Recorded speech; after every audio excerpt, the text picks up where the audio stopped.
Chers pères, contribuer à l'éveil de nos enfants est aussi notre rôle.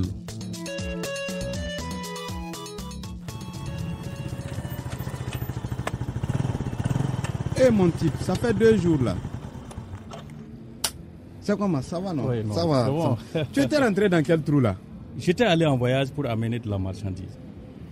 Depuis que je suis revenu, ma femme aussi me fatigue avec ces histoires d'éveil des enfants. Elle dit qu'elle a causé avec la voisine docteur, qui a dit que moi aussi, j'ai un rôle à jouer dans l'éveil des enfants. Tout ce que moi je sais, c'est que la femme s'occupe des enfants et l'homme va chercher la nourriture à mener. Toi-même, faut voir ça. On ne peut même plus prendre de lait tranquillement. Mais si c'est ça, ta femme a raison. Voilà. C'est toujours comme ça avec vous, les gars de l'action sociale. Vous soutenez à chaque fois les femmes. Ce n'est pas une question de toujours soutenir les femmes, mais c'est une question d'aller dans le sens de ce qui est aujourd'hui bien pour l'enfant et qui sera demain bénéfique pour la famille et pour le pays tout entier. Qu'est-ce que moi, le père, j'ai à voir dans tout ça? Calme-toi mon ami, je vais t'expliquer.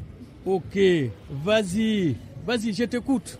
Tu sais, l'éducation d'un enfant ne compte pas à une seule personne. C'est la conjugaison des actions de tout le monde. La mère, le père, les frères et sœurs, les grands-parents, les oncles et tantes, les voisins et les voisines, les éducateurs et les enseignants et bien d'autres personnes. Tiens-toi bien, le père et la mère en tant que premiers concernés ont un rôle primordial à jouer dans la facilitation du plein développement de l'enfant sur le plan physique, sur le plan intellectuel et sur le plan socio-affectif. C'est dans ça que toi, en tant que père, tu devras venir en appui à la mère dans l'éducation des enfants en adoptant donc des comportements tels que créer un environnement affectif au sein de la famille afin de favoriser une bonne communication entre les membres de la famille. Éviter de se disputer en présence de l'enfant. Prendre le temps de jouer régulièrement avec le jeune enfant. Soutenir la mère dans la dispensation des soins à l'enfant. Je vais parler des toilettes, l'habillement, l'alimentation, la lecture, etc., etc. Cela crée donc l'attachement entre le père et l'enfant, augmentant ainsi sa confiance en soi. Il faut aussi parler en bien de la mère et des autres membres de la famille au jeune enfant. Initier le jeune enfant à la lecture en lui offrant des livres de lecture adaptés à son âge.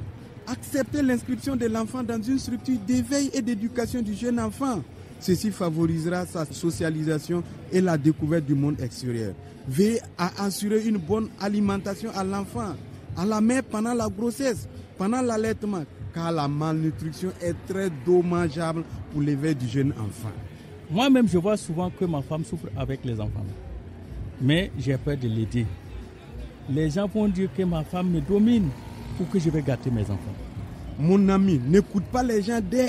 Fais toujours ce qui est bien pour les membres de ta famille. Demain, tu seras heureux. Merci, mon ami. Mais il faut que je rentre. Je vais rentrer à la maison voir mes enfants avant qu'ils ne s'endorment. Ok, moi aussi. Car j'ai promis à mon dernier enfant que j'allais lui raconter une histoire ce soir. À demain. Encore merci pour tes conseils.